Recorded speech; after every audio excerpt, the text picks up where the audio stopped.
Terima kasih Pak Moderator. Assalamualaikum warahmatullahi wabarakatuh. Assalamualaikum warahmatullahi wabarakatuh. Bismillahirrahmanirrahim. Alhamdulillahilladzi an'amana bi ni'matil iman wal Islam. Asyhadu an la ilaha illallah wa la syarika lah wa asyhadu anna Muhammadan abduhu wa rasuluhu. Sayyidul Arabi wal Ajam. Allahumma shalli wa sallim ala sayyidina Muhammadin wa ala alihi wa ashabihi wa sahbihi tulan amma ba'du. Qala Allah Ta'ala fi kitabil karim wa a'udzu billahi minasyaitonir rajim. Ya ayyuhan nasu kulu mimma fil ardi halalan thayyiban wa la tattabi'u khutuwatis syaitan innahu lakum aduwwun mubin. Wa qala Rasulullah sallallahu alaihi wasallam kullu lahmin nabata min suhtin fanara aw nabiya kama qala. Tahun-tahun ini para alim, para ulama, ketua pembina dan ketua MUI Kabupaten Demak yang baru saja meninggalkan ruang halakoh ini, Bapak Ibu segenap pengurus MUI Kabupaten Demak, para pejabat, pimpinan ormas, para juragan-juragan, para pengusaha. Jadi saya merasa bahagia kalau kumpul sama juragan.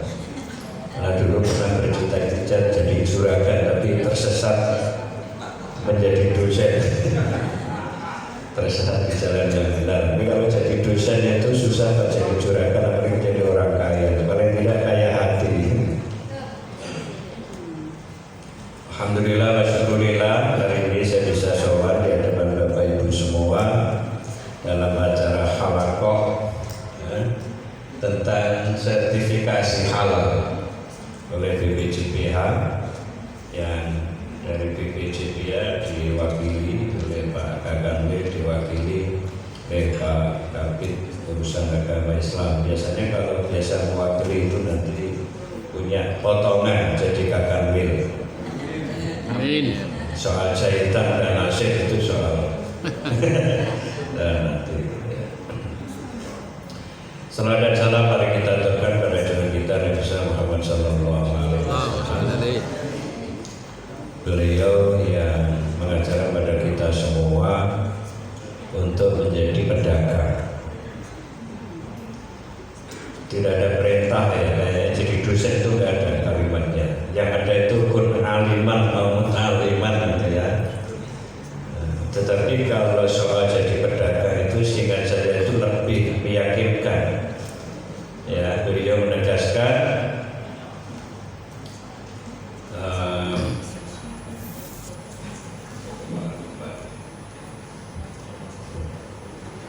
yang ujungnya itu fa'inna testis atta syaril rizki, ya, fikih jarod itu yang sangat meyakinkan, dan beliau sudah terlatih mulai dari usia 12 tahun sampai dengan 25 tahun itu menjadi pedagang dan eksportir.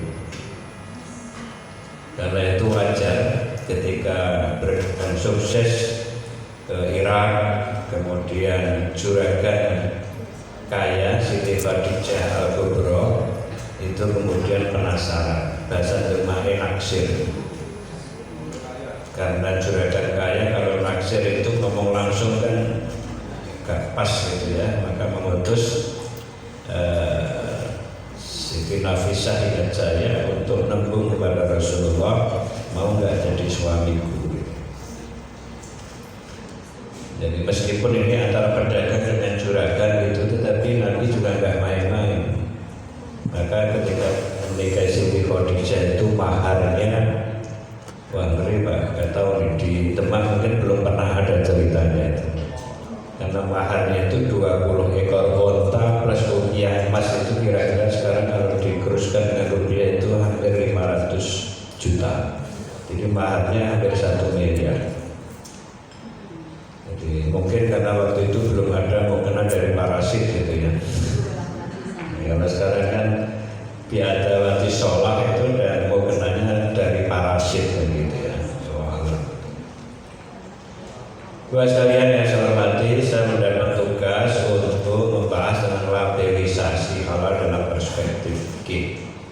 tapi saya menambahi dengan sertifikasi dan labelisasi halal dalam perspektif fikih. Karena label tidak bisa dikeluarkan kalau tidak ada sertifikat halal. Nah, karena itu menjadi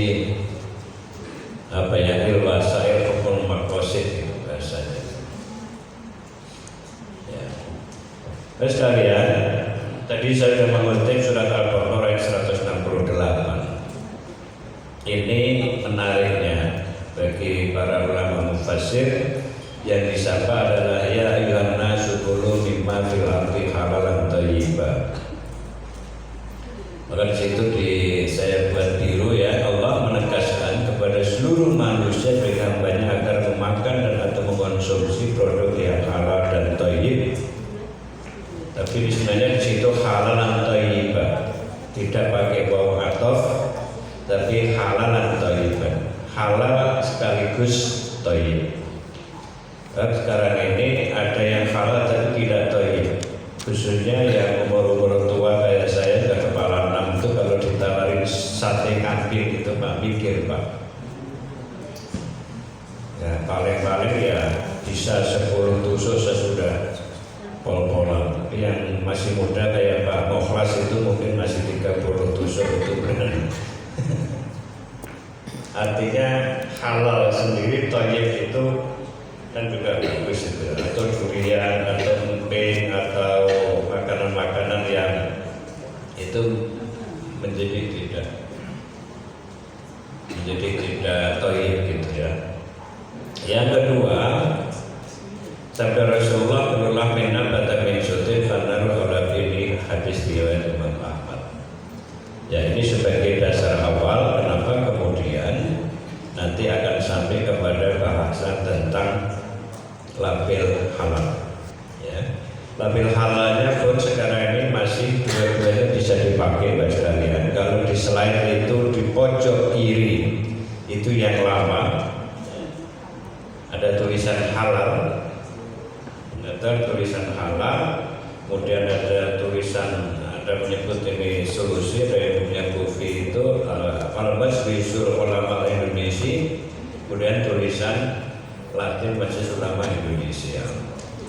Nah, yang baru ini ya kanan warnanya ungu ya tulisannya halal Indonesia. Itu halal tapi orang bisa bacanya macam-macam. Awal-awal dulu rame ya, ada yang baca halal karena seperti kaf itu ujungnya dan lam alifnya itu kan tidak sambung gitu ya. Tapi ini perdebatan sudah selesai. Baik sekalian, ini saya mengutip juga innal halal la bayyinun. Kadang-kadang ada yang bacanya karena tidak paham jadi innal halal la bayyina katanya. Wal haram bayyina. Enggak diguyonannya. Innal halal la bayyinun wa innal haram bayyinun wa bainahuma umurun mustabihatun. Ini amaratul hatinya menarik ini. La ya'lamuhunna katsirun minan nas. Faman ittaqa syubhat faqad istabra li dinihi wa irdihi. Nah, itu saya kasih merah gitu, karena kita bicara tentang fikih. Wa man waqa'a fi syubhati wa fil harami karra'i yara khawla fima yuswa ayyaqa fi. Jemaah sekalian yang saya hormati, saya sengaja ganti merah itu layak lamuhun nakasirun minan nas. Ya, tidak banyak ya, atau banyak dari manusia yang tidak mengetahuinya mana yang halal mana yang haram.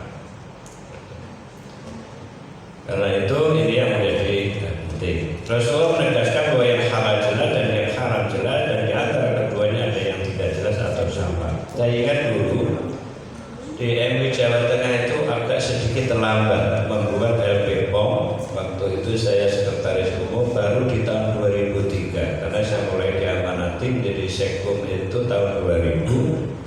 Awal-awal ada saya ingat seorang guru besar gizi dari Undip itu yang menentang apa kekuasaan Majelis Ulama Indonesia untuk menetapkan halal dan haram. Padahal ya halal haram itu urusannya urusan agama begitu. Maka lalu saya memahami tentang pesan Rasulullah dengan layak lamuhunna katsirun minan nas, yang halal tidak paham, tidak banyak yang tahu, yang haram apalagi kalau sudah banyak ada kasus-kasus yang disebut dengan istihalah, terjadinya perubahan dari barang-barang yang semula sentuhan dengan barang yang haram itu kemudian meskipun pada saat akhirnya sudah tidak ada, ini menjadi ikhtilaf atau kontroversi para ulama ya. Termasuk misalnya sekarang alkohol. Bapak Ibu mungkin kalau pas lagi jalan-jalan ke daerah selatan, Magelang utamanya, itu kalau mampir warung oleh-oleh itu diantaranya pilihan oleh-olehnya adalah tape ketan. Tapi tidak pernah ada ulama yang mempersoalkan, padahal alkohol yang ada di dalamnya cukup tinggi itu. Tape ketan atau tape, atau kalau jadi Kudus habis Semarang itu ada gorengan yang namanya Rondo Royal. Sama ya Bu? Ya sama. Itu kan dari tape digoreng, dikemuli glepung, dikasih air terus digoreng. Kok namanya jadi Rondo Royal? Itu kira-kira kalau di sertifikasi halal itu nggak lulus, karena namanya nggak bagus. Terus Rondo Royal lagi, kan? Sama dengan mie gacoan, atau ada sambal setan, atau mie grendu gitu ya. Ya, nama-nama seperti itu kan kemarin ramai itu ya mie gacoan. Dua sekalian, pesan Rasulullah la ya'lamuhunna katsirun minan nas, inilah yang membutuhkan curahan ilmu, pikiran dan juga teknologi agar mereka dapat menjadi jelas. Karena ini sebenarnya sudah ada alat indos atau apa namanya begitu, kalau di dalam kandungan makanan yang di situ bersentuhan dengan tripsin misalnya yang berasal dari babi, itu memunculkan reaksi. Sama seperti misalnya karena ini tes kehamilan itu kan tidak harus ke dokter, cukup dengan alat tertentu, kemudian diambil darah, ditempelkan di situ, itu lalu bereaksi, ada plus apa minus. Kalau pandemi itu yang dicari itu yang negatif, tapi kalau orang berharap hamil itu yang cari yang positif. Itu menariknya. Ya, karena itulah kemudian MUI atas mandat pemerintah membentuk Lembaga Pengkajian Pangan, Obat-obatan, Kosmetika yang kemudian disingkat dengan LPPOM MUI pada 6 Januari 89, dibentuk dengan SK nomor 18 tahun 89. Jadi ini bagian dari ikhtiar, karena awalnya itu ada rame-rame soal susu Denko yang ditemukan oleh seorang guru besar di Universitas Brawijaya, karena diyakini di situ terdapat campuran bahan dari babi, maka rasanya jadi enak. Bapak sekalian, sertifikasi dalam Indonesia halal ikhtiar fikih itu pakai ya nisbat. Sertifikat halal adalah pengakuan kehalalan satu produk yang dikeluarkan oleh BPJPH berdasarkan fatwa halal tertulis yang dikeluarkan oleh Majelis Ulama Indonesia. Ini amal pasal 1.10 Undang-Undang Nomor 33 Tahun 2014 dan JPH. Dulu sebelum ada BPJPH itu sertifikat dikeluarkan oleh MUI, dan ini sudah berjalan 30 tahunan lah. Itu waktu itu memang sifatnya volunteer atau sukarela. Nah, biasanya kalau sukarela ini perusahaan yang besar-besar yang lebih dulu. Sementara ibu para juragan di sini, bapak yang para juragan ini, karena prinsipnya orang usah nganggo label halal wis payu laris Pak. Tapi kalau nggak begitu nanti Bapak Ibu nggak diaturi rawuh di sini, ya.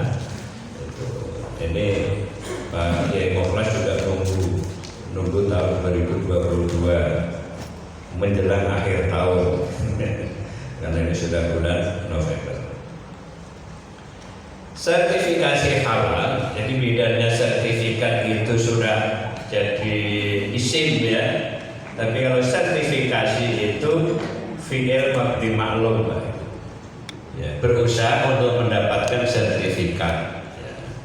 Kalau mabni majhul ya disertifikasi. Nah, kira-kira begitulah. Sertifikasi kalau ada proses dari BIMTEK SDH, kalau versinya BPJB itu kita SDPH, pendaftaran ke BPJPH, lalu proses audit oleh 2 orang auditor LPH, yaitu lembaga pemeriksa halal, sidang auditor, sidang fatwa penetapan kehalalan produk, dan dikeluarkannya sertifikat halal oleh BPJPH.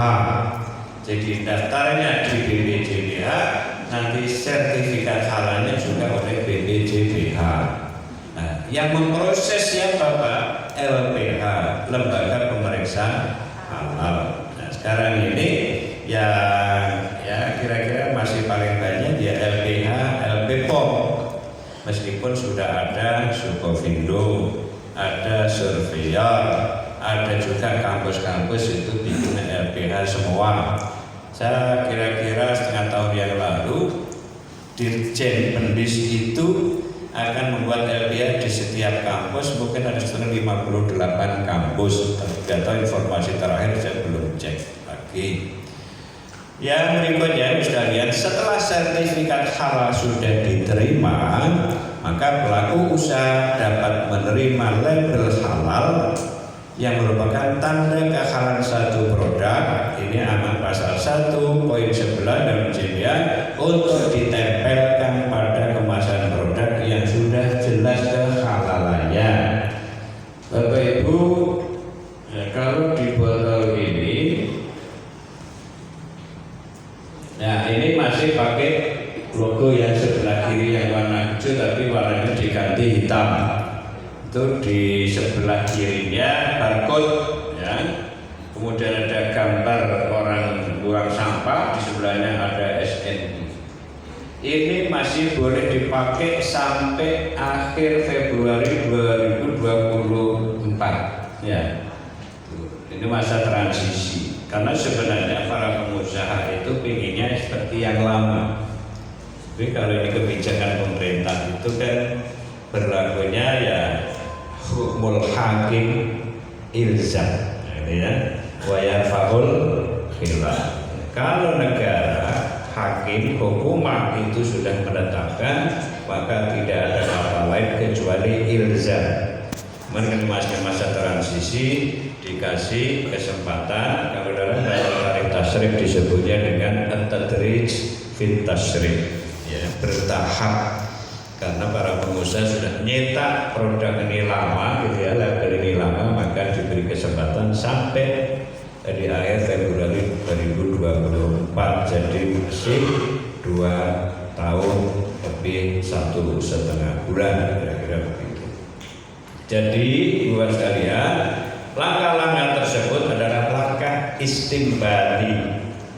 Istimbat itu air di mana istikharaj, mengeluarkan, atau dalam bahasa populer disebut dengan derivasi hukum atau iktisabi. Nah, ini kalau yang menganut Abdul Hasan Al-Asy'ari itu ada konsep kasab, ya. Orang bekerja itu kan iktisabi, itu bekerja. Nah, tapi ini bedanya dengan orang-orang Jabariyah. Kalau orang-orang Jabariyah, kita melaksanakan pekerjaan, kita bertemu di sini menjalankan pekerjaan Allah karena Allah, ya, memerintahkan kita di situ. Tapi kalau versi Abu Hasan Al-Asy'ari ini dianggap sebagai iktisabi kita. Jadi ada paruh-paruh antara pekerjaan manusia dengan pekerjaan Tuhan. Ya, tapi ini dulu zaman awal-awal dinasti Umayyah itu disalahgunakan. Tentu maksudnya adalah ini agar menjadi mudah. Lalu sunnah Rasulullah yang tafsiri agar mudah dan praktis bagi masyarakat. Itu. Sertifikat dan label halal. Tadi sudah disebutkan, tapi ini saya ulang lagi. Sertifikat halal adalah pengakuan kehalalan satu produk yang dikeluarkan oleh BPJPH berdasarkan fatwa halal tertulis yang dikeluarkan oleh Majelis Ulama Indonesia. Termasuk Bapak Ibu sekalian mungkin mendengar atau mengikuti beritanya, BPJPH itu mentarget sertifikasi halal dengan cara self declare atau auto halal, ya. Tetapi ini prakteknya untuk penetapan halalnya masih ditangani oleh Komisi Fatwa MUI Pusat semua. Tapi yang bisa dilakukan oleh dengan cara self declare ini hanya produk yang sangat simple, yang sangat sederhana, yang tidak kritis. Kalau Bapak Ibu bikin entol bakso itu tidak bisa pakai self declare karena itu campurannya agak ribet. Tapi kalau misalnya telur asin misalnya ya, yang gampang-gampang itu bisa pakai self declare. Yang kedua, label halal adalah tanda kehalalan satu produk pasal 1 poin 11 Undang-Undang JPH. Lanjutnya pasal 3 Undang-Undang Jaminan Produk Halal menegaskan penyelenggaraan JPH atau jaminan produk halal ini bertujuan untuk 1. Memberikan kenyamanan, keamanan, keselamatan dan kepastian ketersediaan produk halal bagi masyarakat dalam mengonsumsi dan menggunakan produk. B. Meningkatkan nilai tambah bagi pelaku usaha untuk memproduksi dan menjual produk halal. Jadi insya Allah Bapak Ibu para juragan, ya juragan wan dan juragan wati gitu ya. Itu kalau nanti produk panjenengan sudah bersertifikat halal lalu ada label halalnya, saya yakin berdasarkan testimoni yang sudah itu biasanya kemudian para pelanggannya itu mantap, yakin, jadi nggak ragu-ragu lagi ini halal apa haram. Meskipun kalau kita bicara dalam skala global, Indonesia itu mayoritas Muslim. Kenapa kok yang disertifikasi itu yang halal bukan yang haram? Ya ini dalam rangka tadi menjelaskan itu dan kesepakatannya yang disertifikasi itu yang halal itu supaya ada jaminan kepastian kehalalannya, apalagi produk-produk yang di situ ada dugaan bahan yang sifatnya kritikal atau kritis. Ya nanti akan sampai sekalian penjelasan tentang ini. Asas jaminan produk halal atau pasal 2 1 perlindungan untuk melindungi masyarakat jangan sampai mengonsumsi yang haram. Karena yang haram itu fannaru aulabi. Nar itu api atau neraka bahasa sering kita pahami itu substansinya, karakternya, tabiatnya bikin panas. Khomer misalnya, ya, 5 ada sumbernya khomer, limu khomarotia al-akla.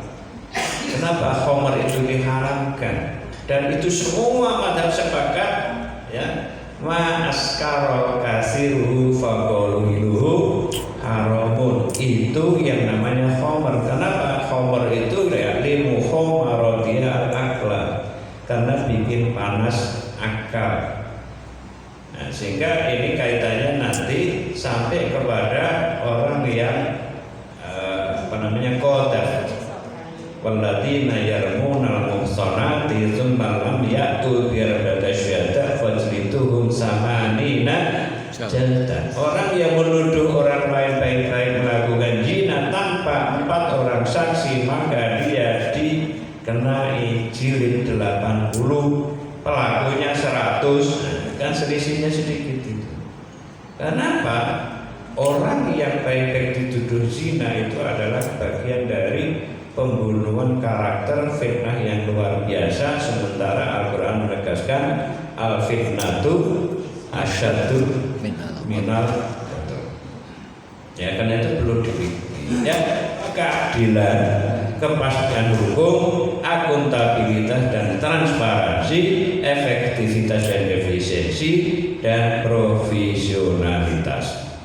Bapak sekalian, saya pernah diundang oleh kantor pajak Demak. Ruangannya di sini juga. Waktu itu pesertanya agak banyak. Saya kira Bapak Ibu para juragan wati tadi itu berkoordinasi dengan Dinas Koperasi dan UKM. Ya, saya berharap syukur nanti Pak Ketua Basnas bisa memfasilitasi sertifikasi halalnya supaya lebih cepat. Kalau sudah punya sertifikat halal, produk kemasannya sudah ada label halalnya, nanti laris. Tapi kalau laris jangan lupa sama Pak Ketua Basnas. Kalau saya dilupakan nggak apa-apa. Ya, apalagi beberapa waktu lalu Pak Proyek akan hadir ya dari, atau malah sudah Bu Saidah Satuan itu kapan hadirnya Pak? Besok. Oh, besok ya. Ya, tolong nanti disampaikan supaya Basnas bisa memfasilitasi, tidak bakalan rugi. Siap. Karena begitu nanti produk panjenengan laris, pasti tambah modal, tambah tenaga kerja, keuntungannya bertambah. Mungkin nanti tiap bulan bisa berangkat umroh. Amin. Ya. Kalau tiap bulan umroh sekali berarti 12 kali. Umroh sekarang minimal 30 juta. 30 kali 12 itu berarti 360 juta. Wah, keren itu. Ya. Karena pajak juragan itu selalu sumringah, Pak. Ya, karena ciri-ciri orang kaya itu senyumnya itu menyenangkan, membahagiakan. Beda dengan orang miskin. Orang miskin itu bawaannya satu ngantukan. Mohon maaf gak ada yang ngantuk ya. Yang kedua itu senyumnya susah. Ya, kenapa sampai Rasulullah itu mengatakan senyummu pada saudaramu itu sedekah? Tapi bagi orang yang miskin itu susah.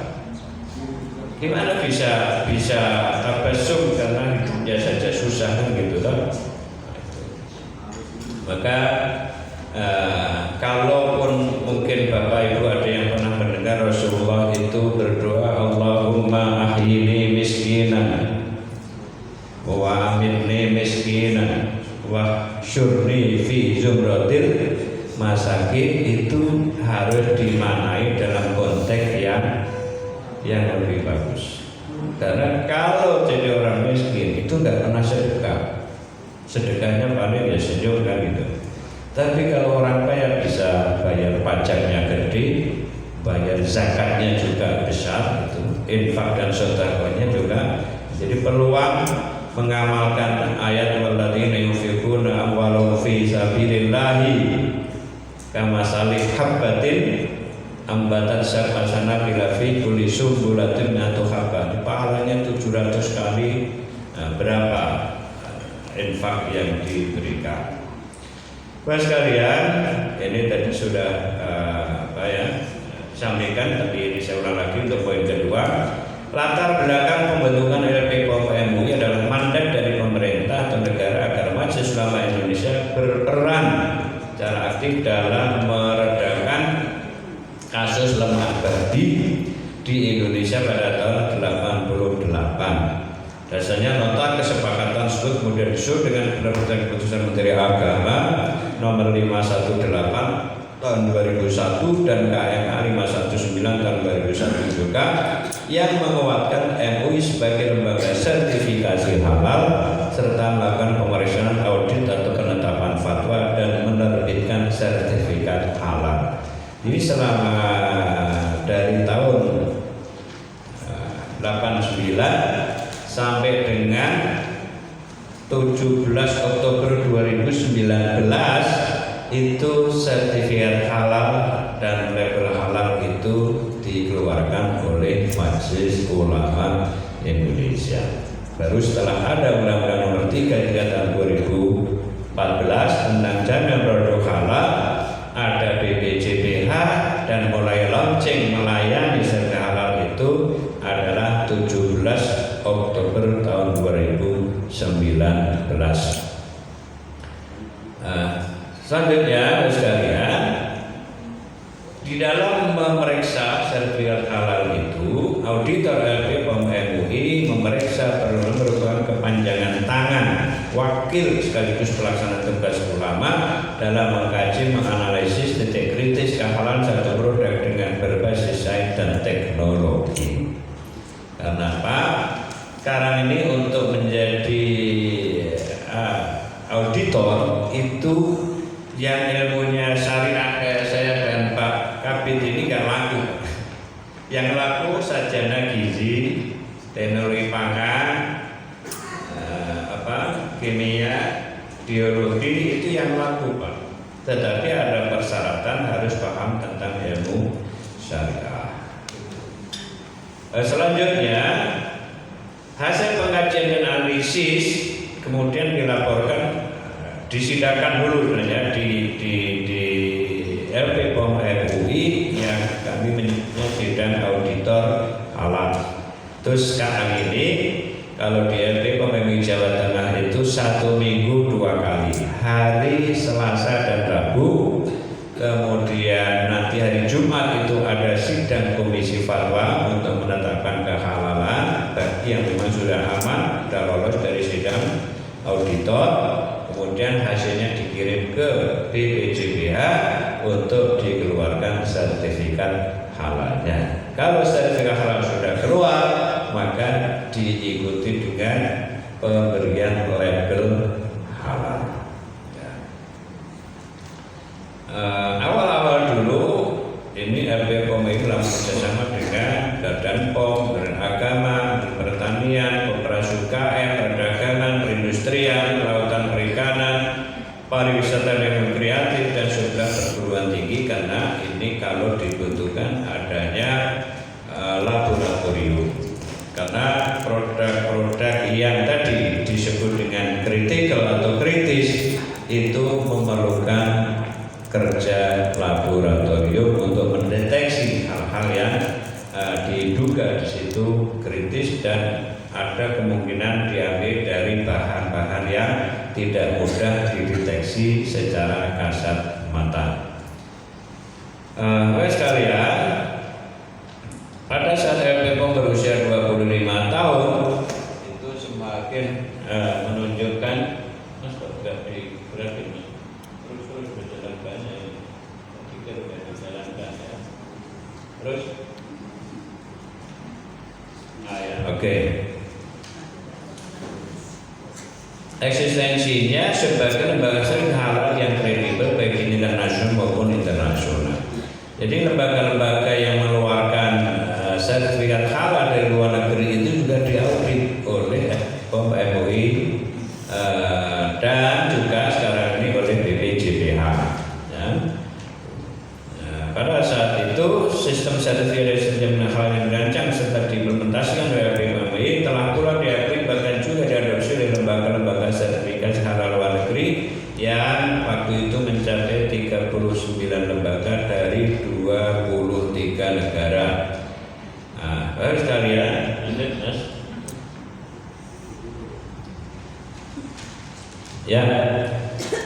ini terkait dengan gambarannya diawali dari MUI Kemenak dan Kemenik 96, kemudian lahir KMA 518 dan 519 2001, dan selanjutnya dibentuklah LPM waktu itu kerjasama juga dengan IPB, dengan kementerian-kementerian. Selanjutnya sekalian, amat pasal 4 Undang-Undang Nomor 3 2014 tentang jaminan produk halal. Mohon maaf ini Pak Kabit kalau nanti bersinggungan, karena kami harus sampaikan ini supaya utuh gitu ya. Pasal 4 Undang-Undang Nomor 3 2014 itu menegaskan begini, produk yang masuk, beredar dan diperdagangkan di wilayah Indonesia wajib bersertifikat halal. Jadi produk Bapak Ibu yang jadi pengusaha, menjadi saudagar tadi ini ditarget untuk makanan kemasan dan minuman kemasan itu akhir 17 Oktober tahun 2024 itu sudah sudah harus bersertifikat halal. Kalau enggak nanti tahu-tahu ada sweeping, ada operasi Satpol PP yang di Aceh namanya lembaga Hisbah. Itu operasi pasar produk panjenengan bisa di stop kalau tidak ada sertifikat dan label halalnya. Ya. Dan PP nomor 31 tahun 2019 pelaksanaan Undang-Undang 33 tahun 2014 tentang produk halal juga menetapkan bahwa perusahaan wajib memiliki sertifikat halal. Karena itu mudah-mudahan dengan adanya pertemuan ini dan difasilitasi oleh Basnas begitu ya, ini nanti akan segera bisa difasilitasi dan Bapak Ibu mendapatkan sertifikat halal dan juga label halal. Kalau konsumen sudah merasa aman, nyaman dan puas, maka mereka ini akan menjadi pelanggan yang loyal dan dalam tanda kutip adiktif atau ketagihan dalam arti yang positif. Pokoknya di Demak, kalau saya tidak ada contoh ya di sini. Ibu ada buat contoh di luar ya. Kalau nanti konsumen sudah ketagihan, rasanya tidak tidak asik lah kalau tidak ini. Seperti kalau sekarang ini kan jambu sama belimbing ya, atau belimbingnya sudah tergeser. Kalau ke Demak kok nggak beli belimbing dan jambu Demak, itu rasanya belum pergi ke Demak, kira-kira begitu. Selanjutnya naik. Saya juga halal untuk mengikuti syariat atau pasar, ini kritik orang waktu itu, tapi ya nggak apa-apa. MUI sering diprotes, apalagi menjelang lahirnya Undang Nomor 33 tahun 2014 itu diprotes. MUI golek duit atau sebenarnya rusak syari, ya dua-duanya lah begitu. Kemudian lahir Undang-Undang Nomor 33 2014. Waktu hitung-hitungannya ini menjadi PNBP, penghasilan negara bukan pajak. Tapi realisasinya justru negara yang harus bayari, ya, harus bayari. Bagaimana sertifikat halal itu bisa dibantu, ya. Kemudian ini soal gaya hidup. Ya, sekarang ini kalau nggak halal nggak keren. Ibu-ibu yang produk-produk kosmetik kan sekarang itu sudah menjadi ini, halal itu menjadi penting karena Wardah sendiri setelah branding halalnya itu selalu menjadi iklan, itu pengaruhnya luar biasa. Dulu makanan di Semarang yang namanya lumpia itu disuruh sertifikat halal susah. Sampai pada saat itu ada satu lumpia yang di Jalan Gajah Mada, kebetulan dia menggunakan lawyer, itu haji bersama saya, dia lapor, loh, saya sedang urus sertifikasi halal untuk lumpia. Oke, kalau nanti sudah berhasil, saya sarankan supaya di launching, diundang wartawan, wali kota diundang, ternyata Masya Allah pengaruhnya luar biasa. Enggak sampai 1 tahun itu kenaikannya itu hampir 1000%. 1000%. Saya nggak tahu itu. Ya tentu ini bekerjanya secara simultan, masyarakatnya oke, tambah modalnya iya, tambah variasi produknya juga meyakinkan, itu sehingga berkembang. Sampai setiap saya nggak sebut nama langkahnya. Ownernya itu menyiapkan musola, kasih sarung, kasih mukena, itu lapor sama saya. Karena waktu itu yang nyerahkan saya langsung, kemudian difoto juga dimuat di koran dan sebagainya. Nah ini soal cara memasarkan itu juga bagian penting. Nah soal pemasaran ini di Jawa Tengah ada Dinas Koperasi dan UKM, di Demak juga ada, ya panjenengan harus baik-baik atau nanti lewat Basnas bisa dipertemukan antara pihak dinas atau pemerintah daerah, kemudian koperasi UKM. Kalau ini nanti tambah modal, tambah tenaga kerja, berarti peluang pengurangan angka pengangguran itu juga sangat signifikan. Saya kira begitu.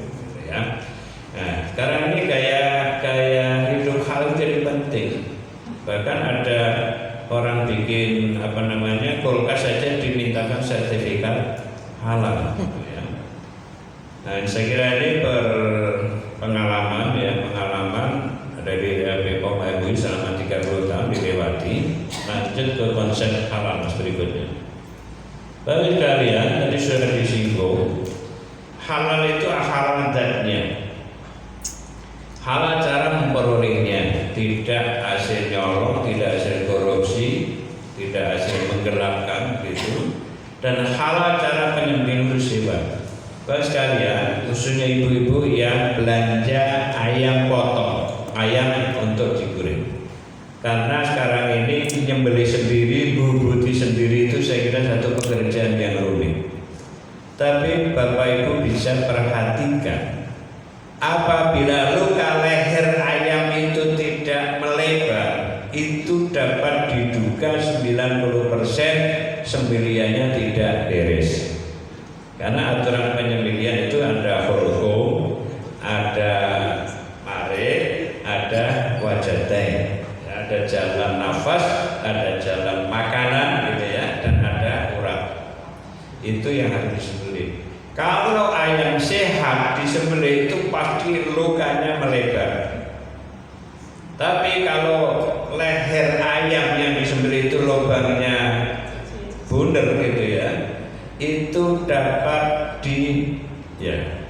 diduga lah, atau tidak mengatakan dipastikan, itu sembelihannya ayam posisi sudah mati baru dilubangi.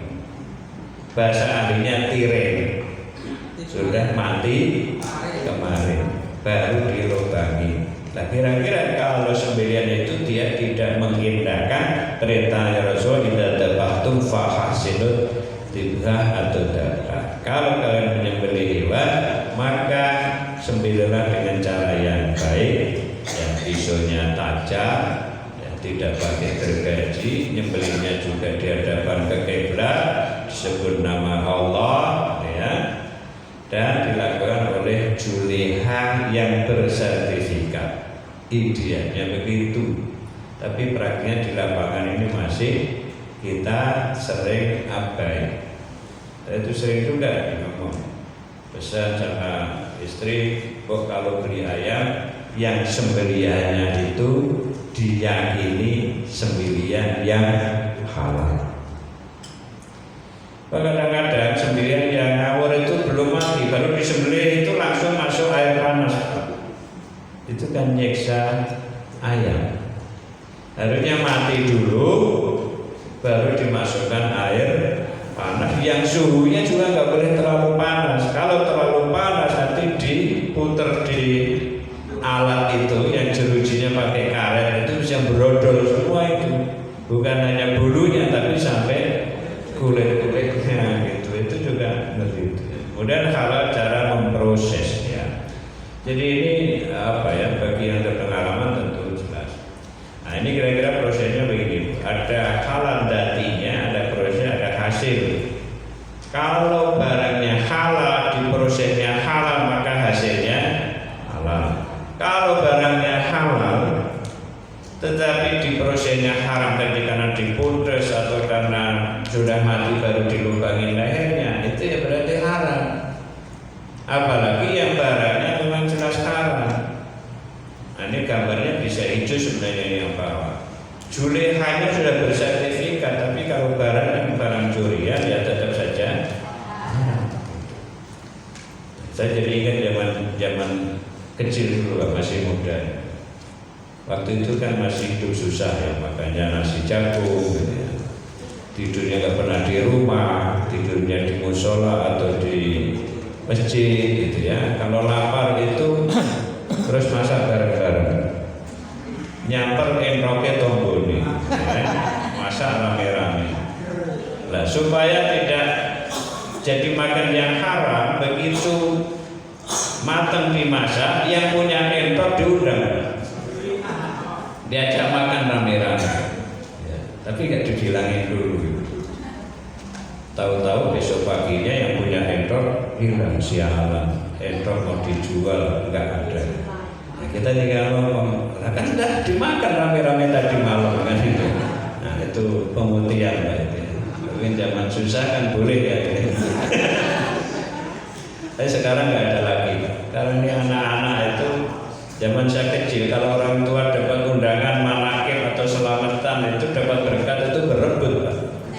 Sekarang ini anak-anak ada boro-boro dilihat gitu ya. Gitu. Pak sekalian ini apa ya? Anggap saja lah hiburan. Mohon maaf Pak Moderator kalau agak panjang dikit ya. Ini babi itu luar biasa Pak. Ya, saya kira kita semua ayat yang mengharamkan tentang babi itu kan jadi disebut dengan lahmul khinzir kan. Qurban alaikumul maitatu waddamu wa lahmul khinzir. Yang disebut itu hanya lahmul khinzir, tetapi para mufassirin semua kompak sepakat dzikrul juz wa iradatul luhum. Ya. Nah, yang tidak halal atau haram itu bangkai, darah, babi dan turunannya yang disembelih sesuai syariat Islam, yang disembelih untuk disembelih oleh selain Allah. Lalu minuman, ya, minuman khamr. Sebenarnya antara khamr dan alkohol itu beda. Ya. Nah ini Bapak sekalian, kalau babi ini dibawa ke laboratorium itu 99% bisa dipakai Pak. Ini yang betul-betul tidak bisa dibantah kecuali ya kita mesti tahu kifi, menerima apa adanya bahwa ini adalah uji keimanan. Karena secara laboratorium ini Bapak Ibu bisa ngersani itu. Mas, selanjutnya Mas. Semua bisa dipakai kecuali maaf kotorannya. Dari bulunya, kulitnya, tulangnya, semua bisa dipakai itu. Ya. Mulai dari paru-paru, engine, bulu ini yang tulisan merah ya, bulu, kulit, darah. Dari bulunya saja itu sudah jadi apa itu? Ada cangkeh bulu, kuas, sikat gigi. Maka kalau beli sikat gigi hati-hati. Kalau zaman kecil dulu kan sikat giginya pakai sepet. Ya. Botol dikecek.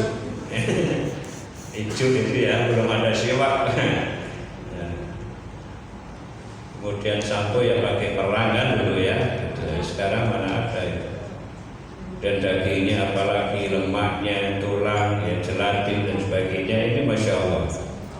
Jadi termasuk belum lama yang di Amerika itu cangkok hati ya, cangkok hati atau cangkok ginjal itu dari babi. Dan secara anatomi babi ini yang paling dekat dengan manusia. Karena kalau misalnya ada orang yang gagal hati atau gagal ini itu terus diganti dari babi, kemudian dia masih hidup, dia bisa sholat apalagi jadi imam, kira-kira gimana itu Pak? Nah itu perlu bahasa masail dan perlu juga nanti dari majelis talqin ya. Kemudian jelly, ya ini gambar jelly, permen, keju, es krim, cangkang kapsul. Jelly itu warnanya menarik itu, permen, kemudian ada keju, ya, ada es krim, itu juga menarik. Maka berhati-hatilah. Tidak semua gambar itu kemudian semuanya haram. Ada yang sudah mereka punya sertifikat halal. Ya. Gambarnya menarik-menarik. Jadi memang barang-barang ini ya. Tapi ya kalau tanya kenapa ya Allah kamu mengharamkan babi ini? Nah itu yang tadi kapsul, cangkang kapsul saya pernah telepon dulu ini ke Direktur Bio Farma. Awal-awal cangkang kapsul ya ini yang lentur, yang lembut itu dari babi. Tapi kemudian sudah sudah banyak. Termasuk yang belakangan vaksin meningitis katanya untuk umroh tidak diwajibkan lagi. Dari HPPON ke BPJPH saya kira tadi sudah kita singgung. Kemudian untuk pengajuan dan sertifikasi halal Bapak Ibu sekalian, produsen mengajukan sertifikasi halal dengan beberapa syarat. Untuk industri olahan harus punya PIRT, rumah makan, resto dan catering harus punya sertifikat layak izin dinas kesehatan ya, atau ada yang tadi. Dan untuk industri air minum, susu dan yogurt harus mempunyai MD atau dari BPOM. Kemudian kategori bahan baku tambahan dan menolong bukan dari babi dan turunannya, ya, wala alihi dan akhwatuha, ya. Bukan khomer dan turunannya, bukan darah, bangkai dan bagian dari tubuh manusia. Karena ini pernah terjadi. Kalau ada bayi yang miskram itu bagi orang-orang tentu bisa diambil Pak itu Pak. Dan bahan tidak diproduksi bebas yang digunakan untuk produk yang menggunakan babi atau turunannya. Ya, kemudian bahan tidak bercampur dengan bahan haram dan najis. Ini harus dijaga betul. Bahan yang memiliki kemungkinan diproduksi hasil yang sama dengan bahan dari babi dan atau turunannya harus didukung dengan surat pernyataan bahwa fasilitas bebas dari babi. Ini biasanya ditekan oleh pelaku usaha dan juga oleh LBH. Itu bahan turunan hewannya harus dari hewan halal yang disembelih sesuai syariat Islam, dibuktikan sebagai halal yang valid untuk julehannya. Tapi ini mohon maaf belum semuanya tersedia itu. Perusahaan memiliki dokumen terhadap bahan yang digunakan dan sertifikat halal dari produsen bahan. Oleh karena itu saya mengusulkan Bapak Ibu sekalian, kalau beli barang untuk produksinya itu pastikan beli dari supplier yang sudah bersertifikat halal atau barang-barang yang sudah bersertifikat halal. Ya, kemudian ada daftar bahan atau list of material harus ditandatangani pihak perusahaan dan LBH atau LBPOM MUI Jawa Tengah. Ya, selanjutnya prosedur sertifikasi halalnya sebelum mendaftarkan sertifikasi halal ke satu BPOM harus mengikuti dulu namanya diklat, sekarang menjadi BIMTEK SDH. Kalau versi BPJB ya BIMTEK-nya SJPH.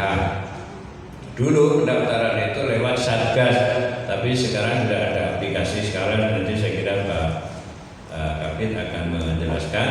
Kemudian perusahaan harus dilengkapi dengan dokumen data usaha, nama menjadi produk, daftar produk bahan yang digunakan, produk pengolahan, ya, proses pengolahan produk.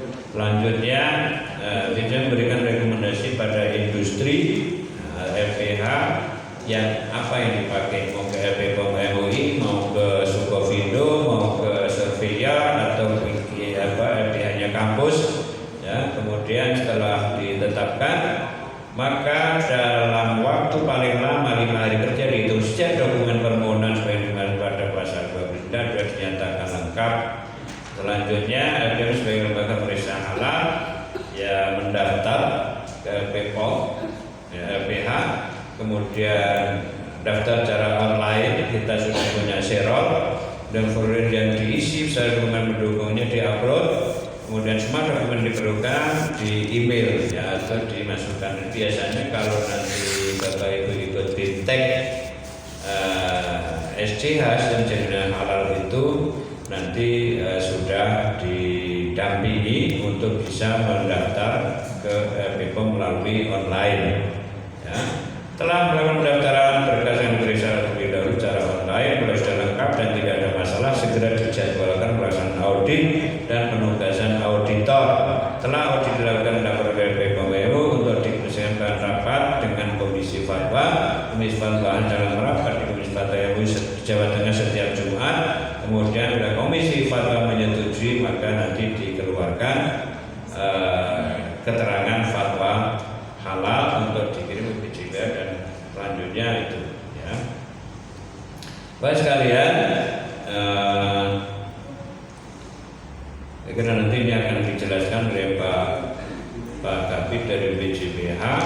Selanjutnya masa berlakunya sertifikat halal ini 4 tahun. Dulu 2 tahun, sekarang menjadi 4 tahun, gitu ya. Ini mengulang-ulang dari undang-undangnya.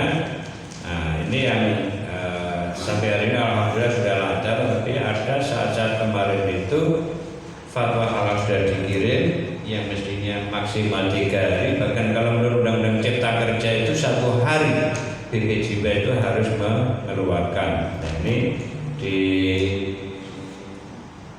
slide berikutnya Mas, saya berharap berlaku. Tapi Ya, ilmu halal itu 4 tahun. Ini yang melalui apa ya, BPJPH dan melalui fasilitasi. Tapi kalau misalnya Bapak sekalian bisa membiayai sendiri secara reguler itu bisa cepat. Ini sertifikat yang pernah kita lewati, gambar berikutnya. Nah,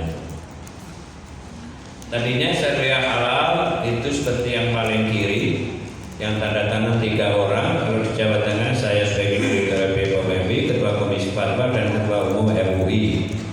Nah, logonya seperti itu. Kemudian sekarang yang dikeluarkan sertifikat dari BPJPH itu yang ada logo Garuda, burung Garuda.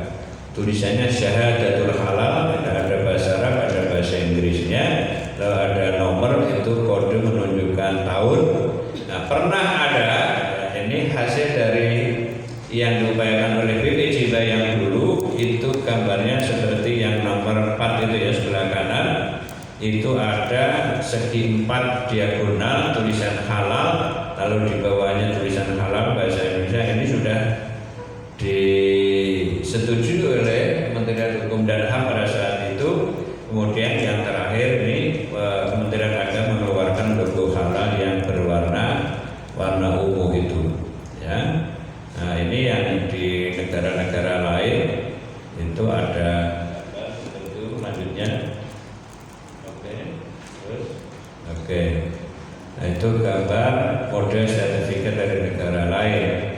Bapak sekalian, yang terakhir, sertifikat yang itu menjadi prasyarat Bapak Ibu mendapatkan label halal itu secara fikih merupakan hasil kerja istimbatik, istikhraji atau iktisabi untuk menjamin atau memastikan kehalalan satu produk, apakah itu makanan, minuman, kosmetika terutama, dan juga produk farmasi.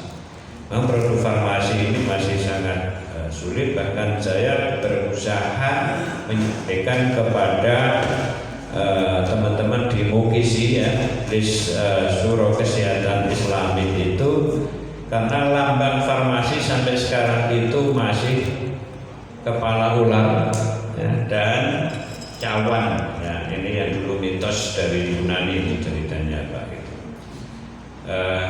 Untuk bisa memastikan dan memenuhi amanat surat Al-Baqarah 168, ya ayyuhannas kulu mimma fil ardi halalan thayyiban wa la tattabi'u khutuwatis syaitan innahu lakum aduwwun mubin, dan sabda Rasulullah kullu lamin nabata min haramin fannaru aula bi. Nah, kemudian juga hadis innal halal bayyinun wal haram bayyinun wa bainahuma umurun mustabiyatun la ya'lamuhunna katsirun minan nas. Saya kira ini, kemudian yang terakhir soal label halal ini bisa dikeluarkan kalau para pelaku usaha sudah punya sertifikat halal. Tidak mungkin dapat label halal kalau tidak punya sertifikat halal. Terima kasih, mohon maaf kalau panjang, tapi mudah-mudahan dengan ini Bapak Ibu, terutama Bapak Ibu para saudara dan saudarawati dan juraganwati bisa mendapatkan sertifikat halal baik secara mandiri, secara reguler maupun nanti difasilitasi oleh Basnas dan mungkin Dinas Koperasi dan UKM. Mudah-mudahan hasil dari usaha Bapak sekalian yang menjalankan amanat dan perintah Rasulullah mendapatkan kelimpahan keberkahan dari Allah Subhanahu wa taala. Demikian mohon